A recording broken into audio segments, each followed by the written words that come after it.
Earlier today, Fujifilm dropped off their latest camera, the Fujifilm X-T4.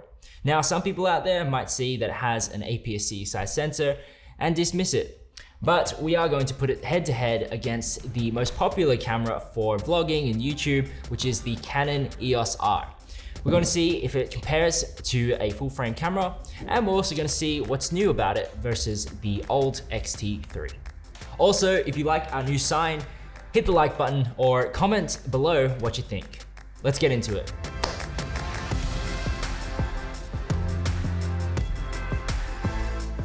Before we get into comparing the cameras, for those who just want to know what's new and updated, let's chat about that. Firstly, you have a new flip screen for those who want to start vlogging. This could be a new contender. It also has a new removable SD card door, which I'm not too sure why you would need that, but it's there. Thirdly, you have a new battery, which is larger than the old W126S, but unfortunately, if you have a whole bunch of those with the X-T3 and you're upgrading, you'll have to get some new batteries.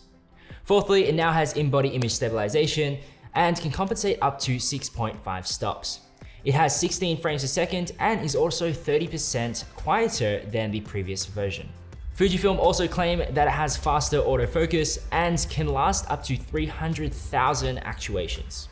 Now let's check out what you get in the box. First thing you'll notice is that it doesn't have a dedicated charger, it only has a USB-C cable in the box. This is okay because it charges pretty quick and it does come with the USB-C brick as well. Next up, one of my first gripes is that it comes with a USB to headphone adapter. This means that the camera doesn't have a headphone jack built in. You'll need this dongle to listen to your audio. Finally, you get a pretty premium strap and you also get the manual and instructions. Now to the more exciting stuff. Taking a look at both the X-T3 and X-T4, you now have the brand new flip screen, which will appeal to quite a lot of people. I really do like the flip screen, as you can see yourself whilst filming videos like this, or it's really nice to get low angles as well. The next thing that caught my eye, since this camera has a boost in video features, they made a dedicated switch from stills to movie mode at the top dial. Just under that, you'll see they have now rounded the autofocus on button, which I'm not too sure how big of a decision that was when they were making it or why they did it, but it's there. Also, apparently the grips are deeper, and it is a little bit deeper, but I would have liked to see a bigger grip because I don't feel like it's very comfortable in your hand. Next up, on the left-hand side where the ports are, you'll now see that they've swapped over to flaps instead of the older version, which was a flip out, which didn't get in the way of your actual ports. I actually like the older version of the port flap a little bit better than the new one. On the right-hand side, as mentioned before, we now have a removable SD card door with the SD card ports supporting up to UHS 2 slots, and it's also cool because they can be hot swappable. Now for video users, I don't know why this is useful because you still have a recording limit on the camera. Finally, they have repositioned the Q button to be in the top right-hand corner now, which I'm actually not sure if that's better than it was before. On the X-T3, it's just above the joystick, so when you press it, you're just using the joystick to adjust your settings anyway. So you do have to travel, but it's not that far. That pretty much wraps up the physical differences between the X-T3 and X-T4. They have added maybe a little bit more rubber to the X-T4 eyepiece, but other than that, that's pretty much it. Now let's take out the camera and see if it's any good. For the lens, we're using the 16-80, just so it's pretty comparable to the 24-105 on the EOS R. All right, so I have both cameras set up. The Canon EOS R is in neutral profile. We're shooting 1080, 25 frames a second. It's on continuous autofocus, and white balance is set to auto. And I feel like it's a little bit cooler than what it actually is. This guy, however, is the Fujifilm X-T4 set to 1080, 25 frames per second. We on eye autofocus, which is working pretty well. Wow, that's really fast. And the white balance is looking pretty good compared to the EOS R. Autofocus test, I'm going to focus it on the background and go here and try once more. And go. Bam!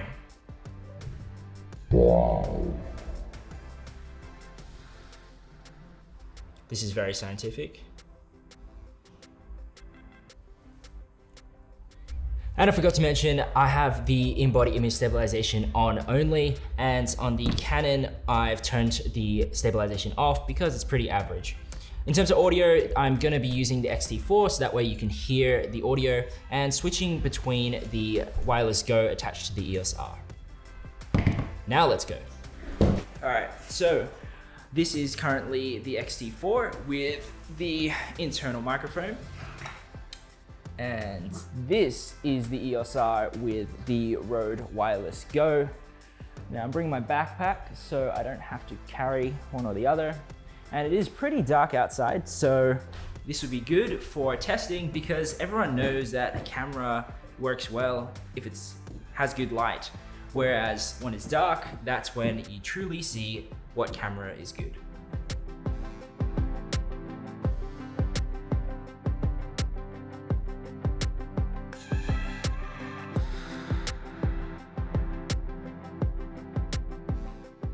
In terms of where I'm going, I have no idea. But one thing I did pick up is that the Fuji X-T4 has 240 frames a second, which is dope, so I'm trying that out. However, using the camera in terms of functionality, it's a little bit cumbersome with the dials. I personally like either the EOS R that you can touch the screen, or you can just press a button for the ISO and move the dial and that will work. Whereas using the top dials, I personally don't like it on the X-T4.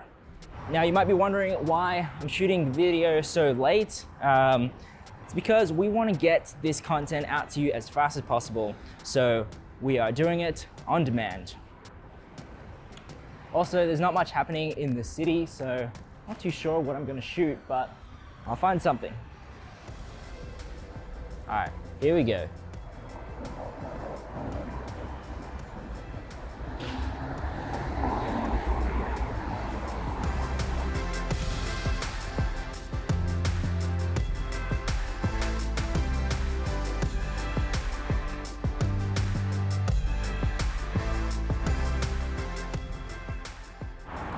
The X-T4 doesn't have its own record button, you just press the shutter, which I think it's pretty all right.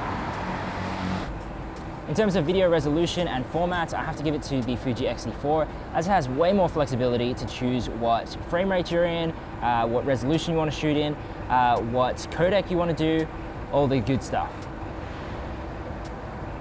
Also, in terms of colors, I am leaning more towards the Fuji X-T4, just because that Eterna simulation is so good.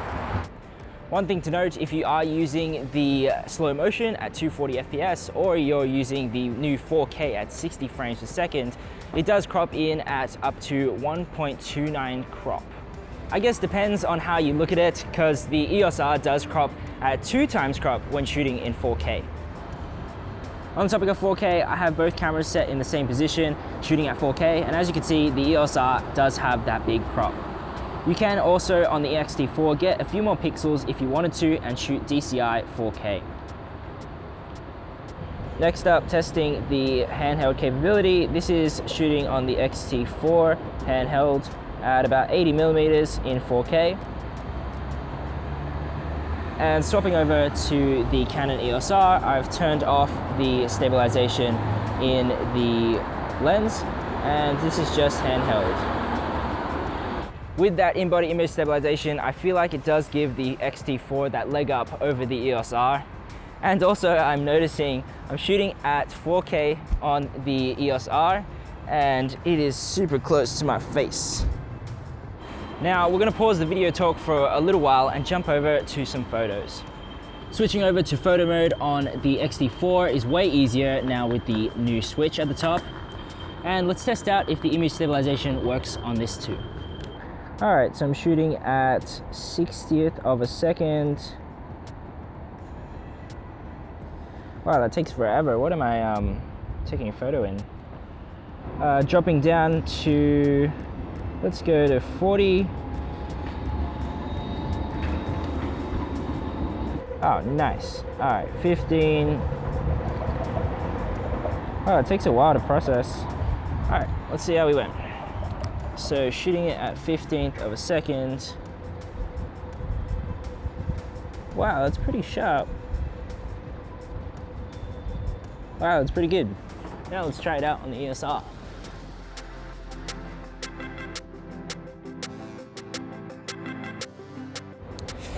Now for something more exciting, I'm just gonna try 1/5 of a second, see if that's any better. Taking a look at image quality, the X-T4 uses the same APS-C size sensor as the X-T3 with 26.1 megapixels. In regards to the new built-in image stabilization, it blows the Canon out of the water, especially for video and long exposures handheld. In regards to build quality and design, the build felt super solid, and in terms of design, it's definitely one of the better looking cameras. The only thing I would say, the top dials, although they look great, they don't really function too well, especially for video users. It doesn't have a 50th of a second on the shutter dial. And when you're looking to change either your ISO or shutter, you have to actually change the position of your camera in your hand so you can see what settings you're in.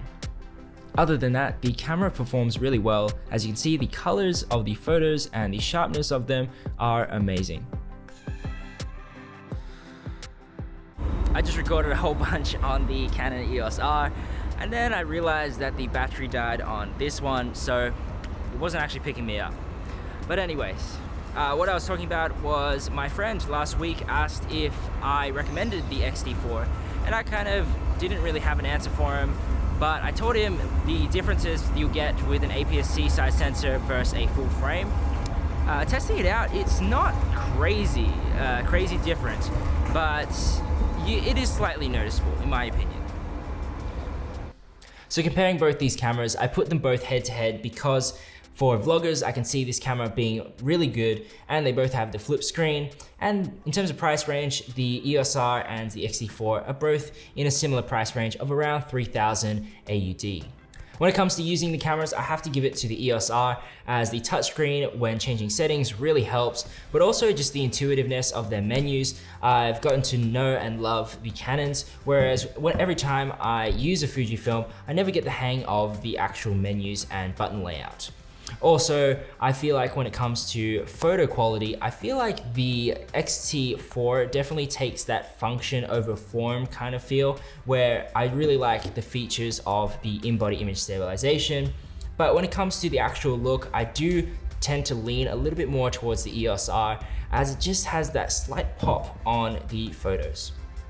But in saying that, having the function on the X-T4 with the in-body image stabilization for maybe long exposures or when you're doing video, this does really help. Also, on the topic of function, having all the video settings in the X-T4 is really handy, and the fact that you can change to DCI 4K to get the more cinema look in such a small package is really nice. I really love the Eterna colors as well. That really just blows my mind when I film videos.